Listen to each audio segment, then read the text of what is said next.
As I've always said, the way for true change, genuine change to begin at Manchester United, it starts with recruitment. So with that in mind, let's talk about how Man United are going to go about fixing the recruitment problems at our club, what's been done already so far under Ineos, and what we can expect to happen in the upcoming summer transfer window. Because getting it right this summer is critical. Get it wrong, we can't afford to anymore. Literally. This summer transfer window is going to be a big one. Always is a big one. Every single year it feels like, oh, it's the biggest one ever. But this one is one that United have got to get right because we literally can't afford to make any more mistakes. So what I'm going to do in this video is speak about the strategy. Speak about fixing United's recruitment because, as I said in the intro, there's one thing that's going to really take this club forwards immediately. It's recruitment. I'm going to run through some key aspects. All right, I'm going to speak about people involved, actual strategies, sales, signings, and have an overall conclusion at the end of it. That's what happens. You can let me know what you think about the video. But first things first, when it comes to recruitment, you know what we need?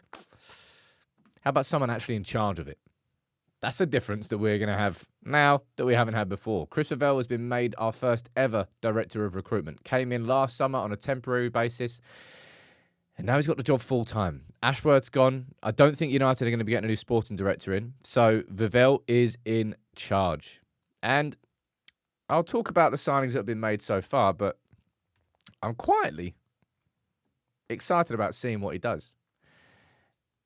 But the first thing that we've got to do this summer, now that we've got the people in place, you have to get the sales right. All right? This summer cannot possibly be a success without getting the sales right. And this is where last summer, right, we made over 100 million euros. First time in like 8 or 9 years that we've done that. So it was actually a good summer.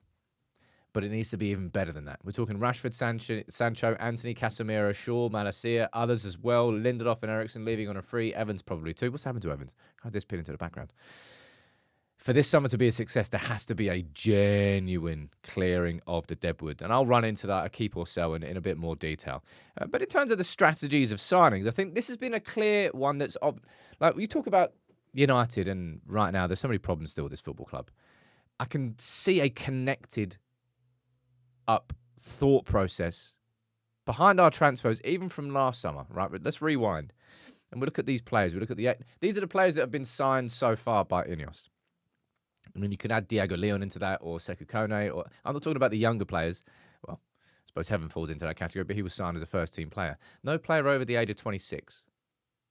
And this is going to be a repeating pattern. It's not just about Dorgu, right, who came in, of course, with Aiden Heaven, both of those signings. It's not just about, Diego Leon and the other ones there, but United clearly are operating on a youth-first policy.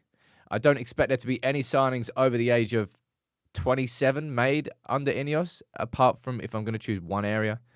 Well, maybe two areas, actually. Maybe a goalkeeper, if Bayindir leaves, just as a backup, and a striker with experience. I think other than those two, it's going to be a youth-first policy everywhere.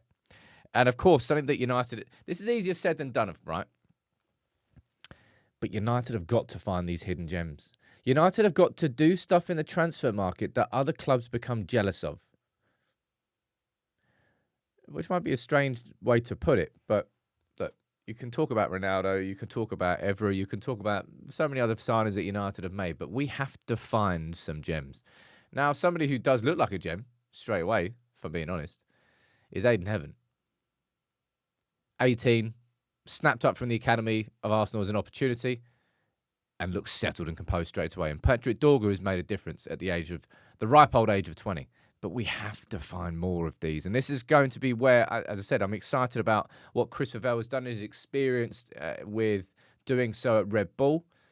And we've started with the likes of Sekou Kone, or you could put Chido in there. And fingers crossed, Diego Leon comes in and can be one of those hidden gems. But they are going to be signings that really take United up a level in terms of building a squad, because this is about sustainability. And this is about not just an idea for this summer, but an idea for the next few summers. Because if you follow certain principles and you shift United's whole strategy, which has clearly started, I don't think we're going to be making any signings over 50 million. We didn't last summer. I don't expect it again this summer.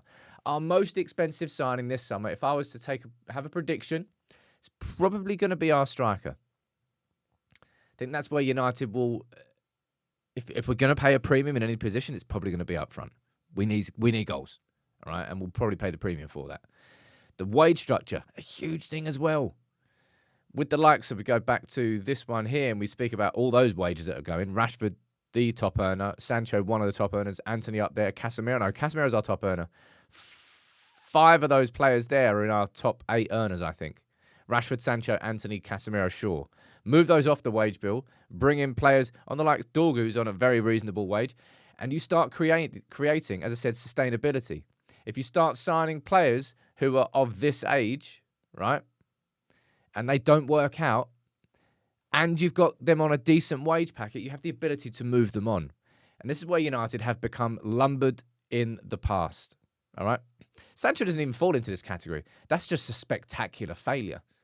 He was only 21, I think, when we signed him. So he did have that resale value. Yeah. But lots of others just have never had that resale value, whether it's Martial, whether it's Casemiro, whether it's Shaw will fall into that category. But that's about injuries. United have got to make sure that if it doesn't work out with any signing, we have the ability to shake his hand and say, we'll move you on.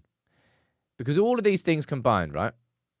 Having somebody in place to actually lead it. I can tell you how United's transfer policy is going to be over the next couple of years. That's what this video is. And I think that's a good thing. That's actually... You don't have to guess what we're going to do in the market. You can speak about the players that we're going to sign, but it's quite obvious what we're going to be doing in the market. We are going to aim for a younger signing. We are going to try and sign players from different markets, from different countries, players who are slightly more unknown. Is that simply because we have no money? That definitely is part of it. But at the same time, how much success have we really had with big money signings? Not much. I'm not saying we haven't. Like, you can talk about Van Persie coming and turning a team that lost the title on goal difference to champions the next season. So it has worked. It's not impossible to work. But United's best transfer policy has always been to find the gems and to turn players into stars. And that's why I'm excited about the beginnings of Dorgu and Heaven. And if we find more of them and we do this for 2 to 3 transfer windows, you're going to start seeing a squad getting built. And yeah, I would say this is all part and parcel of fixing United's recruitment, which is, from a footballing perspective, has been the biggest problem that we've had at this club for the last 10 years. The amount of money we spectacularly have wasted is unreal. Of course, there's loads of other problems that have existed, at least not the Glazers and the debt that they leverage our club with. So I hate talking about them. Anyway, you can let me know what you think in the comments below about sort of fixing United's recruitment, how you see this summer panning out. Of course, we're going to be doing stuff on like keep-sell lists on players that we could or should be signing. This is more about the strategy conversation and the fact that with our first ever director of recruitment, it's actually quite easy to lay out what it is United want to do this summer. Whether we achieve it or not is different, but the vision is clear, I think, anyway.